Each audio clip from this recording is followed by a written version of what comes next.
Tudo bem, meus amigos? Mais uma semana se foi, problemas sérios aí da pandemia, mas Deus nos ajuda, a gente precisa ter consciência, ficar aí realmente em casa e vamos aí rezar para que a vacina venha com mais celeridade para a gente poder resolver logo os problemas aqui dos brasileiros. Mas hoje no programa que temos, que é das reformas estruturantes, estou aqui com um membro da Comissão Especial da Reforma e subrelator da proposta, nosso amigo, excelente pessoa, excelente empresário, conhecedor profundo das reformas tributárias e administrativas, mas o tema hoje é reforma tributária. O nosso deputado Alexis Fontaine. Alexis, uma boa tarde, obrigado pela sua participação, desde já, dando seu tempo aqui para a gente discutir um pouquinho, conversar um pouquinho de forma muito tranquila sobre a reforma, né? Nesse momento em que mudou-se as lideranças, né, os comandos das duas casas, tanto da Câmara como do Senado, e a pergunta que fica, dessa vez a gente consegue aprovar em esse ano as reformas? Começamos por aí. Um grande abraço, Alex, por estar conosco aqui. Obrigado, Sérgio. Obrigado pelo convite aqui da FENACOM. Começou já com uma pergunta difícil, né? Aliás, dizem que essa pergunta vale alguns milhões de reais. Eu sou um otimista incorrigível. Eu entendo que o Brasil não pode mais conviver com um dos piores sistemas tributários do mundo. Um sistema tributário que agrega custo, que é puro custo Brasil. Um sistema tributário que deixa as pessoas assim, insanas, né? Principalmente os contadores, é uma turma que sofre com esse sistema que é inacreditável, que gera contenciosos, que ninguém sabe o quanto paga de impostos, que tira a competitividade das empresas brasileiras, que faz com que o brasileiro pague caro por produtos e serviços. Então, a gente tem que insistir, a gente tem que trabalhar, a gente não pode desistir, porque o Brasil, a cada ano que passa com esse sistema tributário, vai ficando para trás, literalmente vai ficando para trás, e a gente até na geração de emprego vai ficando para trás também. Emprego tão importante nesse momento de pandemia, que tanta gente está perdendo emprego. Então, Alex, você tem toda a razão, eu acho que é isso mesmo, também sou otimista, acredito numa reforma, acho que ela virá, né? Até o Lira botou um prazo aí de 8 meses para a reforma tributária, né? Vamos ver se realmente for isso mesmo, a gente consegue, para no segundo semestre, estar aprovando, né? Mas, enfim, mediante os temas que foram levados, as propostas que estão naquelas casas, né? A 45, a 110, o PL do governo, né? O 3887, e por fora está correndo aí como uma emenda, o Simplificar Já.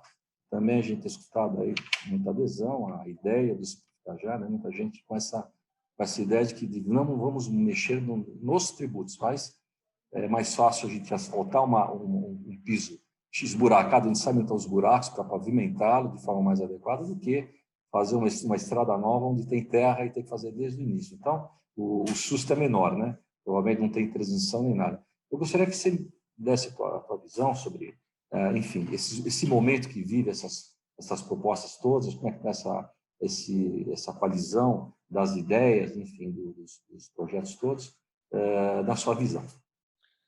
Sem dúvida nenhuma, né? Acho que um dos principais problemas do sistema tributário brasileiro é a complexidade.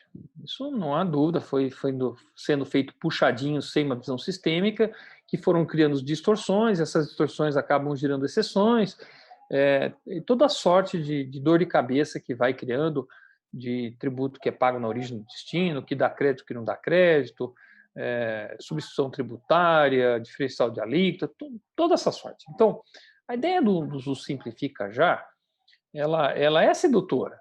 Podemos falar, por que nós vamos ter que fazer um novo sistema tributário se a gente pode simplesmente simplificar?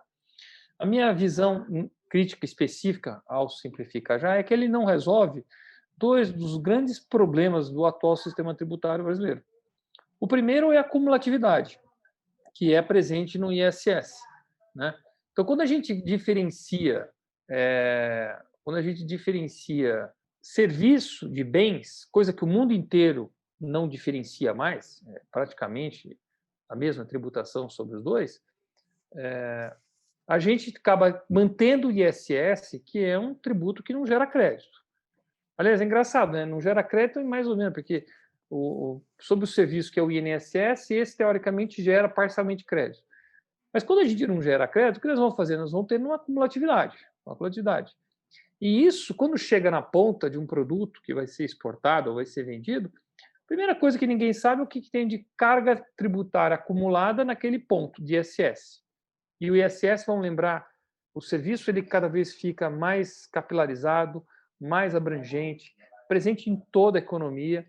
Então, assim, não é só o serviço da tua empresa, mas é o serviço do serviço que você comprou, é o serviço do produto que veio, que você comprou e que tem uma quantidade de serviços lá dentro. Então, tributos cumulativos, eles não são desejáveis em nenhuma economia do mundo, né? E essa é uma crítica que eu faço, que o Simplifica Já, ele partiu principalmente de uma iniciativa de pessoas que trabalham no fiscos Prefeituras, né? municipais, Municipais, prefeituras, né? e que fala assim, vamos preservar o ISS. A partir de agora, vamos começar a fazer uma proposta de simplificação. Porque, óbvio, eles perceberam que a pressão era que vinha muito grande sobre o ICMS, que não é tributo municipal, apesar de que os municípios acabam recebendo a cota à parte de 25% do ICMS.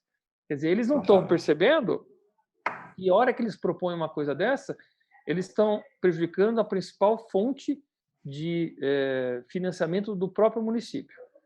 Mas vamos por partes. Então, o primeiro problema é a acumulatividade, que não resolveu.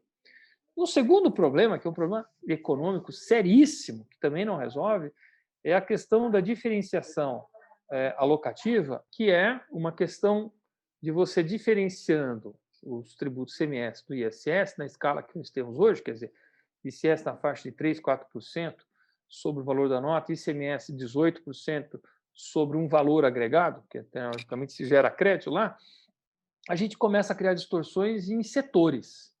E um dos setores que a gente mais comenta é o próprio da construção civil, onde é muito mais interessante você prestar serviço no canteiro de obra do que vir com peças pré-fabricadas, a industrialização da construção civil.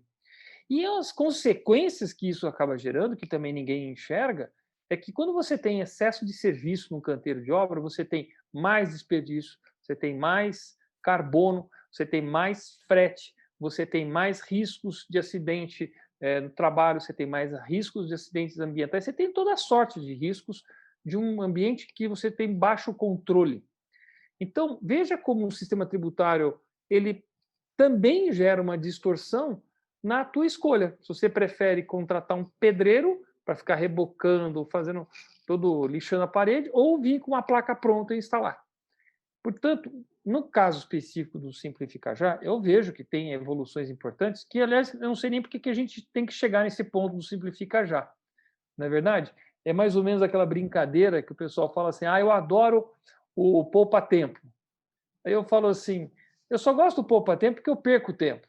Tá certo? O poupa-tempo é um verdadeiro bode na sala.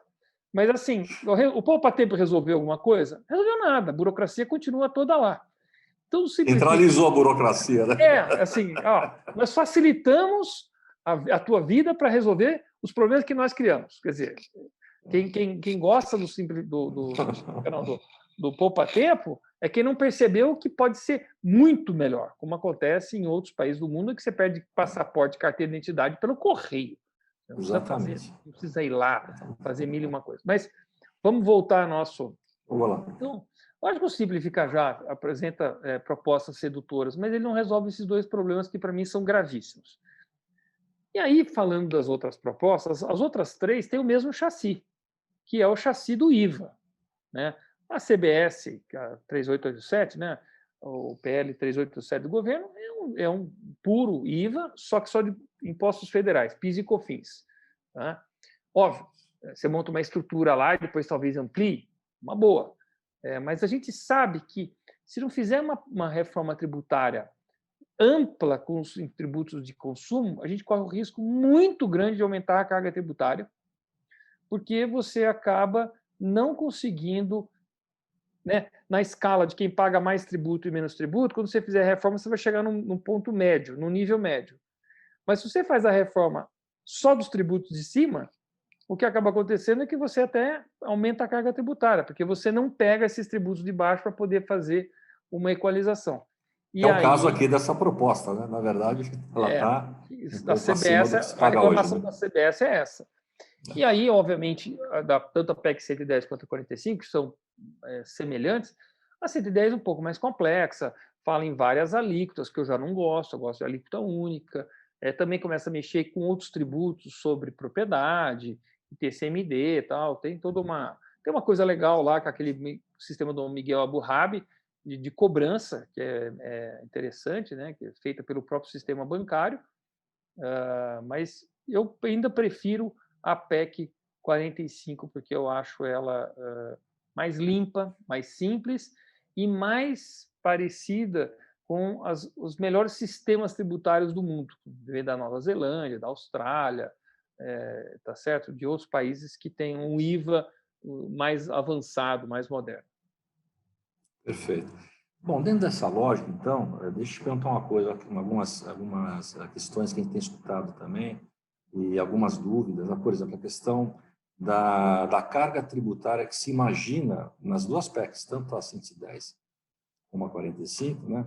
Se fala em uma alíquota referencial, mas isso não está no texto em nenhuma das propostas, né? Então, qual é a ideia de se dimensionar isso de fato ao longo do tempo, depois da aplicação e da aprovação da proposta, ou seja, da reforma tributária, né? Que é uma preocupação, porque aí, na verdade, fica uma coisa muito, para quem imagina um investidor lá de fora, bom, vou para o Brasil, mas nem sei qual é a carga tributária daquele país, porque não está definida ainda, está sendo definida. Então, a pergunta é, em primeiro lugar, isso será, de alguma maneira, colocado no texto? Isso vai ser corrigido? Enfim, qual a ideia com relação a esse item específico?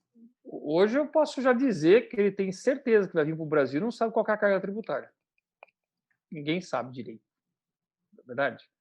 A gente aqui, no nosso exemplo aqui, quanto que tem de carga tributária no teu óculos? Na minha camisa, quanto tem de carga tributária? Não sei.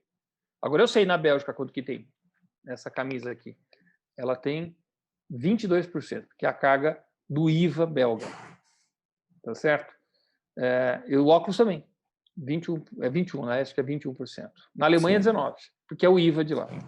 Então, a gente já não sabe. Agora, vai entrar uma reforma tributária, o que será que vai acontecer? O governo vai aumentar a carga tributária? Vai aumentar a carga... Puxa vida, mas o IVA, estamos falando um IVA de 25%, aqui na Alemanha é 19%, na Bélgica é 21%. Como é que pode ser um IVA tão alto? Bom, bem-vindo à realidade, à transparência, porque é exatamente o que a gente paga hoje de forma alienada. O que tem que ter mecanismos dentro da reforma tributária são travas, é fácil, de aumento de eficiência arrecadatória que vai acontecer e que isso não reverta em aumento de carga tributária. Ou seja, tem que ter mecanismos para poder, se houver aumento de carga tributária, devolver. Como é que você fala que vai aumentar a eficiência arrecadatória? Como é que você vai falar assim, não, mas vai aumentar a carga tributária? Eu dou exemplos simples. Hoje, o planejamento tributário, vocês sabem muito bem que vocês são contadores, que é feito, né, a famosa elisão fiscal, para você dar nó em tudo que é tipo de coisa, dizendo que o que eu estou vendendo é uma argamassa de cimento e pôr um pouquinho de cimento só para poder pegar uma alíquota reduzida de carga tributária, gente que faz classificação fiscal diferente para pagar menos IPI ou não pagar ICMS, tem de tudo. A gente conhece, quem está no mercado sabe como é que é feito esse tipo de planejamento tributário que muitos fiscais não conseguem pegar. Então, esse é um ponto. Sonegação fiscal. Quando você tem uma legislação toda confusa, cheia de brechas, cheia de exceções, mas as pessoas vão se apoiando nisso para não pagar, judicializar. A gente sabe que esse tipo de coisa demora anos e anos, tá certo?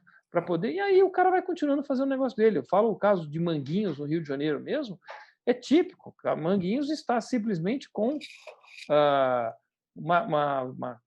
um devedor contumaz lá que tem uma conta de mais de 6 bilhões de reais, CMS, não paga, não está nem aí, e fica mandando a conta para o resto da população brasileira que tem que pagar a parte deles. Ou seja, se a gente simplifica, se a gente põe uma alíquota única, se a gente unifica serviços com bens e ainda entra locações, que hoje não tem nada, não paga nem ICMS, nem ISS, tá certo? A gente vai ter um mundo muito mais transparente e claro de quem é sonegador, quem está fazendo planejamento. Não tem mais planejamento fiscal. Eu vou classificar isso, aquilo para pagar menos. Não vai, meu amigo. É um tributo só. E aí a gente consegue aumentar muito a eficiência arrecadatória. E, nesse momento, tem que devolver para a sociedade baixando. Talvez comece com 25, talvez vai caindo. É essa a questão. Entendi. Você fez uma colocação interessante, que é essa amplitude base, né, de tributação no consumo, né, que é uma coisa que a gente percebe nas duas PECs e também no projeto de lei do governo, né?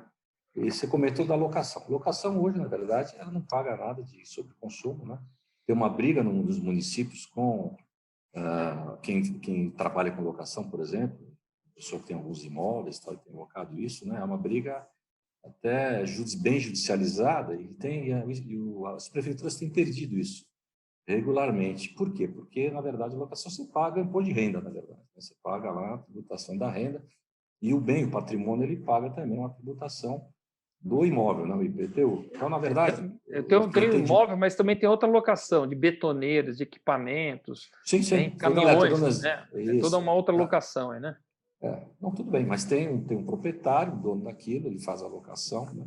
E aí, bom, e aí? Né? Então, eu não vejo bem, não sou nem contra nem a favor. É importante trazer isso à reflexão, porque isso poderá ser judicializado, né? Mesmo que você coloque numa PEC, enfim, não sei como é que vai estar o texto disso para poder dar essa amplitude que se pretende, entende? Porque isso também gera uma outra insegurança. Quer dizer, na verdade, eu imagino que esteja se imaginando, enfim, nas medidas regulatórias, essa questão voltada a isso, né? Para nessa amplitude existir uma segurança jurídica na cobrança deste novo tributo que se pretende colocar, né? Então, essa é uma questão. E outra questão que também gostaria que você comentasse a gente também percebeu uma resistência muito grande, vamos dizer assim, na gestão centralizada dessas duas PECs, especialmente, né? Por parte de quem? Tanto dos governadores como dos prefeitos. A gente percebe que eles estão achando que estão perdendo poder, né? E isso, obviamente, incomoda, né? Então, como é que se pensou isso nas propostas para que, de fato, se tenha uma gestão compartilhada com os municípios e com os estados para que não haja esse tipo de problema e resistência na aprovação dessas propostas? Bom, na questão da locação, né, dessa judicialização que eventualmente vai entrar, vai ser uma emenda constitucional que vai virar parte da Constituição. Quer dizer, Perfeito. aí tem que pacificar, não adianta ficar brigando com isso também, tá certo? No segundo ponto, a gestão centralizada tem na PEC 45 um modelo de um comitê gestor que teria uma gestão tripartite entre União, Estados e municípios, né, para poder, nesse comitê que teria um estatuto, que teria toda uma forma de escolher o presidente, que teria um conselho, como se fosse uma empresa mesmo. Por quê? Porque, no final das contas, o comitê gestor vai ser a grande câmara de compensação de todas as movimentações, de todas as notas fiscais do Brasil. Nota fiscal, inclusive, vai ser única. Não vai ter uma nota fiscal de Campinas, São Paulo, Piracicaba, essa loucura que é. Tá certo? Vai acabar com a substituição tributária, vai acabar com o diferencial de alíquota, vai acabar se tem IPI, não tem IPI, vai acabar com tudo. É uma nota fiscal única. Põe um item lá, acabou. Tá certo? Faz uma classificação fiscal só pela tabela lá do NCM para efeitos estatísticos, mas morre o assunto, ou talvez para aquele imposto seletivo, mas para com toda essa doideira que é hoje. Isso é um grande ganho, mas um ganho enorme. E aí o comitê gestor é que vai fazer essa câmara de compensação, débito e crédito para cada empresa. No fundo, cada empresa vai ter uma conta corrente, uma conta que vai ser, obviamente, o seu CNPJ, nessa grande câmara de compensação. E outra vantagem, chegou no final do mês, você nem apura os seus impostos. Você simplesmente recebe um informe, ó, você teve tanto de crédito, você teve tanto de débito, um menos o outro é o que você tem que pagar. Morreu. Né? Simplesmente morreu. É uma forma muito simples. Toda a parte de contenciosos tributários, porque eu apurei errado, porque eu me acreditei de algo que o governo acha que não é insumo e não deveria ter me acreditado, porque, sei lá, essas confusões que dão aí, muda a legislação, você comprou mercadoria do Espírito Santo, se creditou de tantos por cento CMS, mas a Secretaria da Fazenda do Estado de São Paulo não reconhece o incentivo fiscal que o Espírito Santo dá para a empresa de trading de lá. Acaba isso aí, acaba tudo isso aí. Quer dizer, é um ganho absurdo, né? Temos que ir atrás disso mesmo. Agora, o comitê gestor, óbvio que é poder, é um super poderoso, é óbvio que tem muita gente que vai ficar em cima daquilo lá, e a gente tem que tomar cuidado para não ficar realmente na mão de ninguém. Agora, Poucos, né? É verdade. Você pode ter a Federação Nacional dos Municípios que elegem 2 representantes, os estados também vai ter lá Federação Nacional, sei lá, Nacional dos Estados e indica lá, Receita Federal indica lá. É isso. Agora, ouvi falar que a Receita não gostou muito da ideia, porque ela quer ter todo o poder, mas aí os estados, ninguém confia na Receita, aí fica aquela confusão. Mas isso é um problema que a gente tem que saber enfrentar. Tem que saber enfrentar isso aí. Você tem toda a razão. Bom, outra coisa que também se pergunta muito é a questão das isenções, né? Quer dizer, a PEC 45, especificamente, ela acaba com toda essa questão de isenção. Todas as isenções, isso. A passa-régua já era, né? A 110, então, ela dá uma mexida aqui, mexida ali, e houve um movimento muito forte, né? No ano passado, especialmente, 2019 também, de alguns setores, especialmente com relação à Zona Franca de Manaus, que parece que talvez haja um consenso de manter alguma coisa, e das zonas de livre comércio, né? Então, não sei se isso é uma realidade. E a minha pergunta é, nesse sentido, primeiro, se isso, de fato, poderá virar a ser uma realidade, e as questões aí do terceiro setor, né? A gente tem algumas atividades do terceiro setor que são atividades complementares, até, vamos dizer assim, teoricamente, seriam atividades de governo, né? Na área da saúde, na área da educação, coisas desse tipo. Teoricamente, poderia ter algum benefício, enfim, não sei, para esse Os tipo de filantrópicos, você está falando, as né? filantrópicas, exatamente, é isso. A questão dos subsídios, ela é o seguinte, até falando na Zona Franca de Manaus. Zona Franca de Manaus nos custa muito caro. Não sei se todo mundo sabe, mas o diesel é caro por causa da Zona Franca de Manaus. A eletricidade nossa é cara por causa da Zona Franca de Manaus. A Zona Franca de Manaus, quando vê o que ela gera de riqueza, o que ela tem de subsídio tributário e repartindo pela população beneficiada daquilo, custa muito caro. Então, a Zona Franca de Manaus, ela teve uma razão de existência de ocupação da Amazônia, de a gente dizer que aquilo era Brasil, tá certo? Lá pelos anos 70. Tudo bem, um monte de subsídios, produzir lá, não paga imposto nenhum, ainda gera crédito. Mas a gente tem que procurar a vocação da Amazônia hoje em dia. Não dá mais para ficar com esse tipo de conta sendo paga pelo Brasil inteiro. Então, vocação da Amazônia, bioeconomia. Vamos fazer um maior grande centro de bioeconomia lá. Nós podemos fazer como aconteceu na Índia, mas faz call center. Fala tudo que é call center lá, ocupa muita gente, vende serviço, não tem nenhum impacto ambiental, está tudo certo.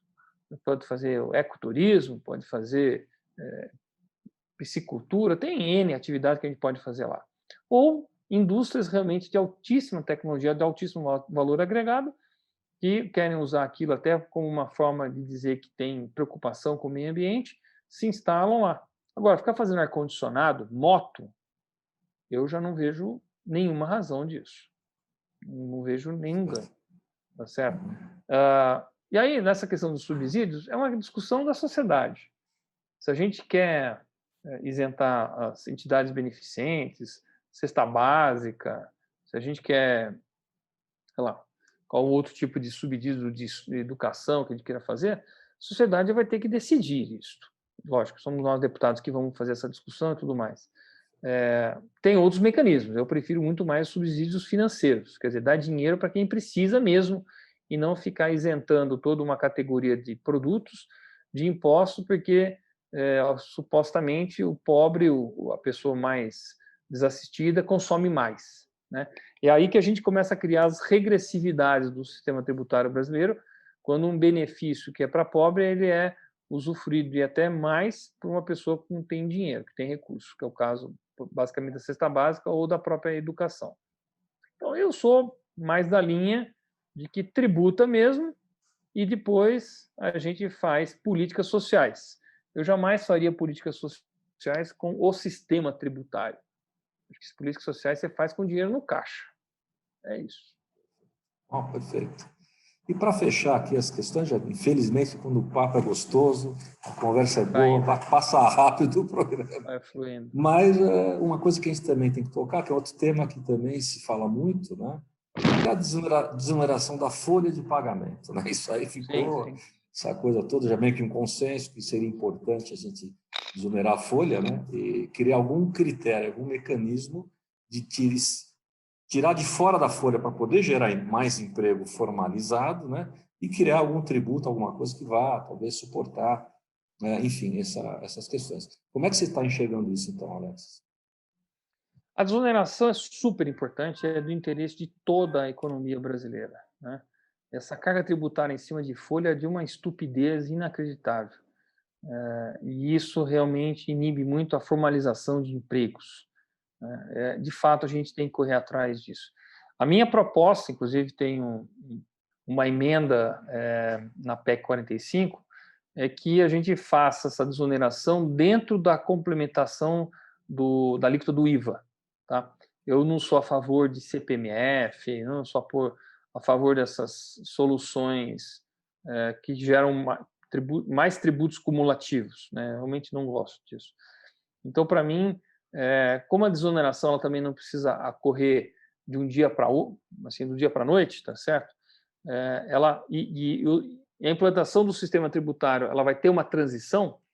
Eu faria a transição da desoneração junto com a transição da reforma tributária, de modo que a gente colocaria um 6º tributo. Hoje são 5 tributos, né? PIS, COFINS, IPI, ICMS e ISS, e põe mais a desoneração da folha.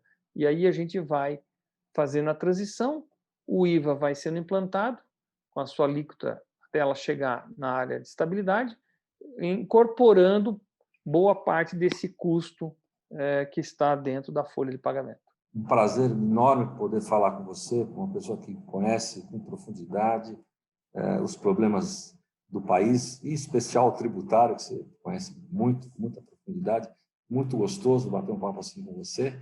Espero que a gente possa ter a oportunidade de conversar mais vezes com você aqui no nosso programa, agradecendo já o teu tempo, a sua participação, e a você que nos assistiu, né? Um programa bem gostoso, bem técnico, mas que, com o entendimento nosso que somos da área contábil, especialmente os empresários da contabilidade, entendem exatamente do que está se falando. Ok? Alex, dá uma última palavrinha final para a gente poder estar encerrando o nosso programa de hoje. Sérgio, obrigado. Vocês que são, eu diria, a alma das empresas, né, que conhecem tantas dificuldades de se empreender no Brasil, não só pela questão tributária, mas a questão trabalhista, né, a questão de segurança do trabalho e tudo mais, vocês tinham que gritar muito mais. Eu acho que falta a voz de quem está na ponta de lança, quem está na base. Aliás, eu também sugiro que muitos dos contadores aí pensem seriamente em serem deputados federais, deputados estaduais, para levar a realidade das coisas e a gente poder melhorar o Brasil. Porque a maioria dos deputados aqui não tem noção do que vocês sofrem. E vocês são uma categoria que sofre calado. Vocês não deviam ficar tão calados, não. Vocês deviam começar a realmente se manifestar, porque vocês correm muitos riscos hoje em dia, inclusive, né? Essas obrigações que são entregues fora de prazo, que são prazos malucos, que a turma vira aí, em que vocês têm uma carga de trabalho que não é linear, que ela simplesmente vai variando nos primeiros dias do mês.